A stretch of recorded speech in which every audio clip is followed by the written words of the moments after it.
మీ అందమైన ప్రయాణం ప్రారంభించండి. 49 మీరు తల్లిదండ్రి అవ్వాలనే కలలను సాకారం చేయడానికి సహాయపడుతుంది. నమస్తే రమగారు. నమస్తే జయ. రమగారు, డెలివరీ తర్వాత జుట్టు బాగా ఊడిపోతూ ఉంటుంది. సహజంగా అందరం ఫేస్ చేస్తాం. దీనికి మనం ఏమన్నా కాస్త జాగ్రత్తలు తీసుకుంటే ఆ ఊడటాన్ని తగ్గించుకోవచ్చా? ఊడకుండా అయితే మనం చేయలేము. సాధారణంగా ప్రెగ్నెన్సీ ఇట్లా కన్ఫర్మ్ అయ్యేసరికి జుట్టుట్ట మానేస్తుంది, చక్కగా ఒత్తుగా పెరుగుతుంది, మనుషులు తెల్లగా అవుతారు, మొహం మీద మచ్చలు తగ్గిపోతాయి, నున్నగా అవుతుంది. 90% వాళ్ళు ఇలాగా. ఎవరో కొంతమంది మొహాలు మెళ్ళు నల్లబడిపోయి ముక్కింత లావైపోయి మనుషులు ఇట్లా ఊరిపోయి ఏదోగా అవుతారు. తక్కువ. కానీ సాధారణంగా ప్రెగ్నెన్సీ అనగానే జుట్టుడ్డం మానేస్తుంది, చక్కగా పెరుగుతుంది, నున్నగా ఉంటుంది, తలకట్టు బారెడు కూడా పెరిగే వాళ్ళు ఉంటారు, చక్కగా వస్తుంది. ఈ డెలివరీ అయ్యేసరికి 5వ నెల 6వ నెల వచ్చేసరికి జుట్టు ఊడిపోవటం మొదలెడుతుంది. ఊగొట్టేసరికి జుట్టు ఊడిపోతుంది అంటారు పిల్లలు. ఊగొట్టం 4-5 నెలలు వచ్చేసరికి ఊ అని ఆ కవిస్తూ ఉంటారు వాళ్ళే. ఆడెప్పుడు ఊ అన్నాడో అప్పుడు మన జుట్టు పాత రోజుల్లో అలాగే చెప్పేది. అవునవును. జనరల్గా ఏంటంటే ఒక 6 నెలల పాటు తల్లులు వాళ్ళ ప్రెగ్నెన్సీలో ఉన్న తిన్నవి వేసుకున్న మందులు అవి వాటి ఎఫెక్ట్ ఉంటుంది. 5-6 నెలలు వచ్చేసరికి ఈ పాలు ఇస్తారు కదా, పాలు ఇవ్వటము, ఈ మన నర్సింగ్ వల్ల కొంత, తర్వాత ఏమో ఈ హార్మోనల్ బ్యాలెన్స్ అవి మళ్ళీ మారతాయి. అంతకుముందు పీరియడ్స్ ఏం లేవు కదా మనకి, అది వేరే హార్మోనీలో ఉంది మన సంగతి. హార్మోనీ మారిపోతుంది శరీరంలో. కొత్త నెత్తురు పట్టడం అంటారు. నెత్తురు పట్టేటప్పుడు జుట్టు ఊడిపోయి మళ్ళీ వస్తుంది. ఈ ప్రెగ్నెన్సీ డెలివరీ అయ్యాక పోయిన జుట్టు రాకుండా ఏముండదమ్మా, ఇంత కుచులుగా ఊడిపోతుంది. మళ్ళీ ఏడాది వచ్చేసరికి మళ్ళీ వస్తుంది తల. ఈ లోపల మళ్ళీ మనకి ప్రెగ్నెన్సీ వచ్చో, జ్వరాలు వచ్చో, దగ్గులు వచ్చో, జలుబులు వచ్చో, ఎమోషన్స్ అయ్యో, ఏ థైరాయిడో కనపడి రాత్రులు అస్సలు నిద్ర లేకుండా పొద్దునే వీళ్ళు ఆఫీసుల్లో చేరిపోయి చాలా స్ట్రెస్ఫుల్గా అయిపోయి స్ట్రెస్ అవుట్ ఎలాగో అవుతారు. ప్రెగ్నెన్సీ పిల్లలతోటి పోస్ట్ పార్టము కూడా ఉంటుంది కొంతమందికి. పిల్లల్ని హ్యాండిల్ చేయలేక స్ట్రెస్ అవుట్ అయిపోతూ ఉంటారు. నిద్రలు చాలవు, స్ట్రెస్ పెరిగిపోతుంది, జుట్టు ఆటోమేటిక్గా ఊడిపోయి రాదకుండా అయిపోతుంది. బేసిక్ నీడ్స్ కొన్ని ఇవ్వాలి శరీరానికి. మనం ప్రెగ్నెన్సీలో పోషణ బాగా చేస్తాం, పిల్లలు పుట్టాక పోషణ తగ్గిపోతుంది, మన మీద తగ్గిపోతుంది. ఈ పిల్లాడి మీదే ఉంటుంది కదా, చంటివాడి మీదే ఉంటుంది, దాంతో వస్తుంది. మీరు ఖచ్చితంగా 5-6 నెలలు వరుసగా మీరు నర్సింగ్ మదర్ అయితే ప్రతిరోజు పాలు తాగటం మానేయకుండా. ఎనర్జీ డ్రింక్స్ ఏవో ఇస్తారు, డాక్టర్లు ఇస్తున్నారు ఇవాళ రేపు, అవి పుచ్చుకోవటం. ఆ హార్లిక్స్ ఏమిటో రాస్తున్నారు కదా, తీసుకోండి, అవి మానేయకుండా. కొంచెం సమతులమైన ఆహారం తీసుకోవటం, బాదం పప్పులు లాంటివి తినడం, ఆయిల్ సీడ్స్. ఇందులో ఏమవుతుందంటే కొన్ని పిల్లలకు అరగవు, కొన్నిటికి మనం పథ్యం చేస్తాం. ఈ పథ్యం వ్యవహారాల్లో ఏమవుతుందంటే సాధారణంగా ఈ సమతులమైన ఆహారము, హెవీ ప్రోటీన్ ఇంటేకు అవి ఉండవు. ఐరన్ లాస్ ఆటోమేటిక్గా జరిగిపోతుంది. ఈ లోపల పీరియడ్స్ వచ్చేసినాయి అనుకో, ఆటోమేటిక్ ఐరన్ లాస్. అవును కదా. ఇన్ని కారణాల వల్ల ఊడిపోతుంది జుట్టు.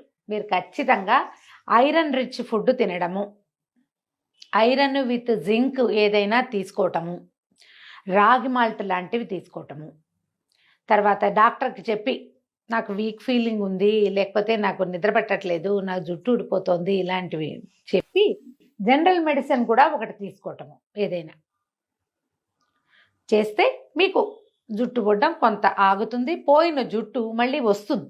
ఓకే, సాధారణంగా వస్తుంది, రాకపోవటం ఏముండదు. మనకేంటంటే ఊడిపోయింది కనపడుతుంది, నెత్తి మీద మొలుస్తున్నది ఏం కనిపిస్తుంది, అది బాగా కిందకు వచ్చేదాకా మనకు తెలియదు జుట్టు లావెక్కింది అనే సంగతి, నెత్తి మీద ఉంటుంది కదా. ఇలా మనం ఆహారం విషయంలో కొంచెం మెడిసిన్ ఏదైనా కూడా మల్టీవిటమిన్ లాంటివి తీసుకోవటము. కొంతమంది ఏడాది ఎన్నర్థం వచ్చాక కూడా పాలిచ్చే వాళ్ళు ఉంటారు, వర్క్ చేస్తూ కూడా ఫీడ్ చేస్తున్న మదర్స్ కనపడతారు. పాలు తీసి పెట్టడం, ఇప్పుడు వచ్చిందిగా అవకాశం, పాల ప్యాకెట్లు పంప్ చేసేసి తీసి పెట్టడము, అవే పట్టుకుంటూ ఉండటం. పిల్లలకి పంప్ చేస్తున్నాము అంటే లోపల నుంచి బయటకు రావటమే కదమ్మా. అంతేగా. మీరు ఐరన్ లాసు, కాల్షియం లాసు, ఇంకేదో విటమిన్ లాసు ఆటోమేటిక్గా అయిపోతూ ఉంటాయి. దాని ఇంటేక్ కూడా ఏదైనా ఉండాలిగా. ఆమె నర్సింగ్ మదర్ అని స్టార్ట్ చేయండి డాక్టర్తో చెప్పినప్పుడు. నేను ఇవి ఫీల్ అవుతున్నాను, ఫెటిగ్, నువ్వు ఫీల్ అవుతావు, అలసట వల్ల జుట్టు ఊడిపోతుంది, వాటి అన్నిటిని చెప్పి అవన్నిటిని అడ్రస్ చేస్తూ మీరు ఏదైనా మెడికేట్ చేసుకుంటే ఇది తగ్గుతుంది.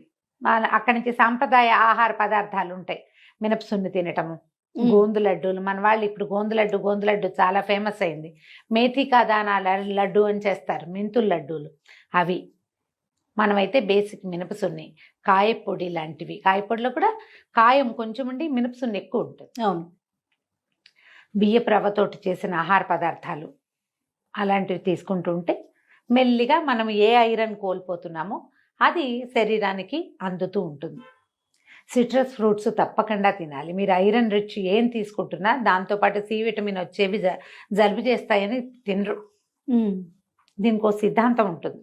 మనం మధ్యాహ్నాలు తినాలి సిట్రస్ ఫ్రూట్స్, సాయంకాలం ఎప్పుడు తినద్దు. ఇప్పుడు కూడా మనం తినకూడదు. మామూలుగా కూడా ఏ పళ్ళైనా సాయంత్రం పూటనో రాత్రి పూటనో. మధ్యాహ్నం పూట తింటే సిట్రస్ ఫ్రూట్ వల్ల మీకు జలుబు చేయదు. మీకు ఆ నర్సింగ్ మదర్ అవటం వల్ల పిల్లాడికి జలుబు చేస్తుందేమో, మనం కమలా పళ్ళు తింటే, మనం బత్తాయిలు తింటే ఎలా డౌట్లు వస్తాయి. అవును, అలా అవ్వదు. మీరు మధ్యాహ్నం తింటే మీకు కావాల్సిన సి విటమిన్ అందుతుంది. మీ పాల ద్వారా పిల్లాడికి కూడా ఏదో కొంత అందటానికి అవకాశం ఉంటుంది. పగలు తీసుకోండి. అన్ని రకాల సీజనల్ ఫ్రూట్స్ తినండి పొద్దుటి పూట. యాపిల్స్, తర్వాత కమలాలు ఇవి వస్తాయి, మన సీతాఫలాలు లాంటివి వస్తాయి. సపోటాలు తినచ్చు చక్కగా, జామ పళ్ళు తినచ్చు, ఏవైనా బొప్పాస్ పళ్ళు తినచ్చు. బొప్పాస్ వల్ల పాలు పెరుగుతాయి, మీకు ఒంటికి కావాల్సిన కొన్ని రకాల విటమిన్స్ అండ్ మినరల్స్ కూడా అందుతాయి.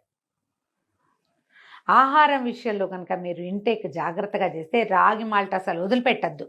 డెలివరీ అయ్యాక తీసుకోండి, పిల్లలకి ఇస్తాం, మనం కూడా తీసుకోవాలి.